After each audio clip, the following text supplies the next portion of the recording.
My armpits were so funky. Like, imagine like those preteen boys who's never used deodorant before.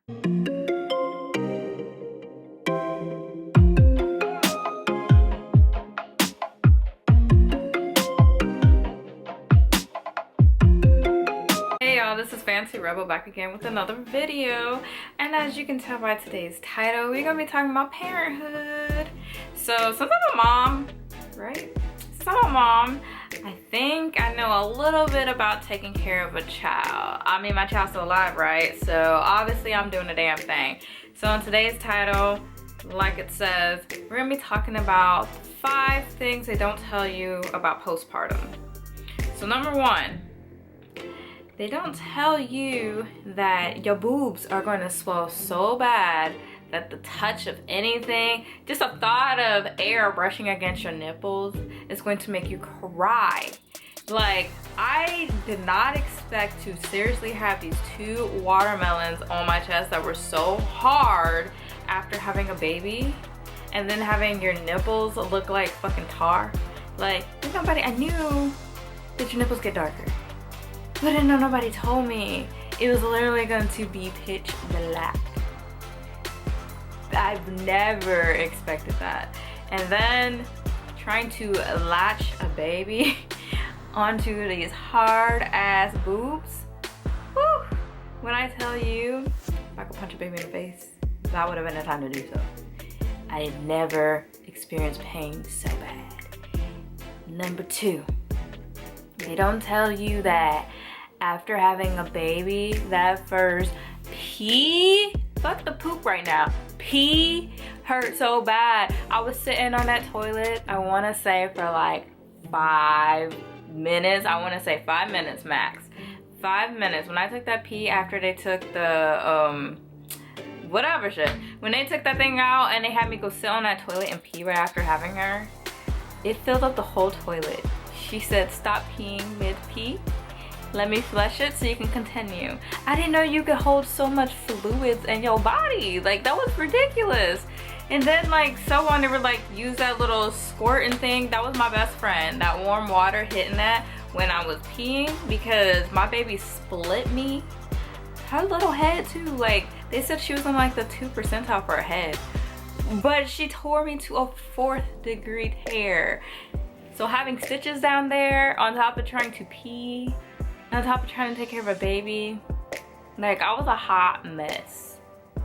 Number 3, nobody tells you that postpartum depression is not in your head. It is a real thing. I didn't think I was going to have postpartum depression because of, like, I mean, you hear about it, but you don't really know what it is. So I'm like, oh, people get depressed after having a baby. You don't want your baby? What? How could you not want your baby? Something you just birthed. How could you not have that connection? That's the weirdest shit. I thought people were making this up until I end up with postpartum depression. I didn't go out and get help, so I do recommend, if you do feel like you're not yourself, to please talk to a professional. I wish I had, because maybe my life wouldn't have been such hell. I noticed that I was starting to get postpartum depression when, right after I got home from having her, because of all the chaos and the way it all went. It didn't go how it was supposed to go. I was alone completely with the newborn because she came a little early and the people that were gonna be there weren't there yet. So my child was the clingiest baby ever. And when I tell you clingy, I mean, like, we were in the hospital, you know how they have the little bassinet that you put a baby in? She wouldn't stay in that, she wouldn't stay still, she would scream, cried the whole entire time. So the only way she would go to sleep is if she was literally in my arms. So imagine trying to go to sleep with a baby in your arms and they don't have the little railing that's up high enough so your baby won't fall. So I didn't really get any sleep, for one. I'm still a little druggy because of the epidural that I end up having. And then now being home with a newborn, you're like, oh shit, there's no nurse, there's no nothing, so it's all on me. And she was having trouble latching again. And not only that, she ripped my nipples already in the beginning. So trying to figure out which boob hurt the least, so I didn't cry to have her latch on, was a struggle. It was a struggle in itself. I'm gonna talk about breastfeeding in a whole nother video though. Stay tuned, please, because they definitely don't tell you about breastfeeding, and that is a whole beast in itself. But back to the postpartum. So with her, she's crying all the time. Like nothing is calming her down. Eventually she goes to sleep, you know, like during the daytime. At night, I'm thinking, people tell me, oh, babies are up at night. They'll cry for a little bit, but they're up at night. You gotta stay up with them, you know. But I did not expect the baby to cry for the whole entire time at night. Like there was no stopping. A bottle wasn't gonna make her stop. A boob wasn't gonna make her stop. She did not like pacifiers. Like I'm sitting here rocking this baby, crying too. I'm in pain because nobody tells you. It feels like somebody literally dropped a fucking truck on you. And your back hurts, your whole hips hurt, your body hurts, and you still gotta be mommy to somebody that you're just meeting for the first time. So it was hard. After not being able to get her to go to sleep, and I was tired because I'm groggy from just body going through all this and the hormones. I wasn't eating, so my milk wasn't producing enough. And then I have a hungry baby, and I'm first time mom, so I don't know what to do. My mom's not here right now. She's gonna be showing up soon, but it was just me. So dealing with that, and then I did have people that reached out to ask for help, and I advise you, take the help. Please do. If somebody wants to help you, let them. I did not. I said, I got this, I can do it myself. Like, I'm good to go. So there you go. I was by myself doing it. I should have taken the help. Probably would have saved me mentally. And then after all of that, eventually she wasn't able to poop. So unable to poop. So I'm trying to figure out how to get my baby to poop. Didn't know that babies actually don't have to poop every day. In the beginning, kind of. So it's that tar poop, that really black poop that they don't tell you about. Yeah. It doesn't stink, which is great. But after that, whew, whew. So then, whenever I would drive with her to go to appointments and stuff, I started thinking like, what if I run into traffic? What if I run into this pole right now? And those are not thoughts you should be having about yourself. Like, fuck life, let me just go ahead and die today. Like, right then I should have actually gone and got help, but I was like, I know I won't actually do it, but the thoughts were scaring me, and I was so embarrassed I didn't want to tell anybody. Of course I didn't want to kill my baby. Like, honestly, through the whole thing, when hearing about postpartum depression, they would tell you that you're actually going to be disconnected from your baby. I was actually the most connected to my baby. Like, looking at her made me cry, holding her made me cry, emotions were everywhere, but I didn't want to be alive. But I was like, I gotta stay alive to take care of my baby, so I gotta get it together.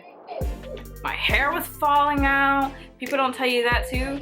Your hair falls out. So we're gonna do that as number 3. Your hair falls out. And I've heard your hair falls out, right? But nobody told me the extent to how much your hair is actually gonna fall out. I was bald in the front. If I ain't had no edges before, people, I definitely ain't had no edges then. Like, take my hairline about a good 2 inches back. That is what my hair looked like after having her. I think I'm gonna insert a picture. You know what, why not? This is my page. We're gonna be completely honest and transparent. I'm gonna post a picture of how bad it was after I had her. I was so embarrassed that I started to wear headbands to cover it up because I didn't want anybody to see how bald it was. And then having people point out, oh my gosh, you're going bald. Duh, I just had a baby. I know I'm going bald, so I don't need you to point out that I'm going bald. So that also didn't help with already being depressed. I don't look like myself anymore. I don't feel like myself anymore. Don't feel pretty. And then now I gotta take care of this little human being and hope that she stays alive because I don't know what I'm doing. I'm literally going with the flow. Number 4, things they don't tell you about having or postpartum is that after you pee, or after, you know, the blood is coming out and everything like that, and all your hormones are going crazy, you might smell down there. Like, I didn't know what was going on. I think it was just the old blood, but you should not be smelling like hot trash. I actually smell like hot trash. I was so embarrassed. I was like, what the fuck? I changed pads, I did all this stuff, and I still stink. I washed, like, I'm not understanding what is going on with my body. And then, not even just that, my armpits. One person told me this, though, because she had a baby 2 months prior to me having mine. She said, you might actually have really bad BO after a baby. She was like, I didn't think it was gonna happen. Nobody told me about this, but you might end up having bad BO. And I was like, nobody's ever said that. I doubt it. Maybe it was just her. I don't know. Yo, I put deodorant on. I put perfume on. I put so much deodorant on, and I smell so freaking funky. And I was like, what is this? I had to ask my older sister because I know she was the one who had a baby the most recent from family members. I mean, it was really long time ago, but I think she would have remembered. And she was like, no, go get some other deodorant or whatever. I don't know. I was like, yo, why is this a thing? Nobody tells you this. My armpits were so funky. Like, imagine like those preteen boys who's never used deodorant before.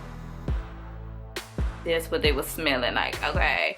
And I use everything, and I was like, dude, this can't be it. I just had a baby. Like, it's supposed to be the most joyous time in my life, and my body is shitting on me. Yeah, that's number 4. And number 5, I would say your body just doesn't look the same anymore. So like, I'm a really petite person, very small. And I didn't really get stretch marks on my stomach or anything like that, but now like my belly button looks super stretched out. I have a couple stretch marks by where my piercing was, but my stomach looks super stretched out. I have stretch marks on my boob, my inner thighs. I didn't think I have a stretch mark on my coochie. I did not think you could get a stretch mark there. Nobody tells you these things. And my butt, let's not even talk about that. The whole ass is tiger stripes, okay? Let's my claw the fuck out my ass. But why nobody tell you these things?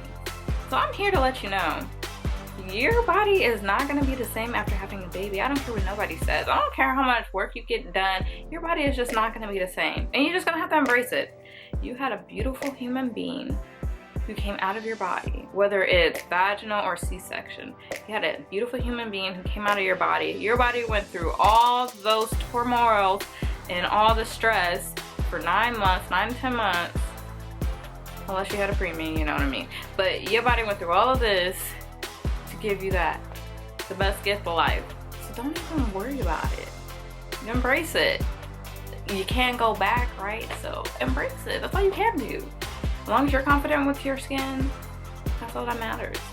And I wish I was more confident with my skin at the time, because I think it would have helped with my postpartum depression back then too. But if you like this video, it might have been all over the place, so I apologize. But if you like this video, go ahead and hit that subscribe button and like, comment, and we will see you again next Sunday.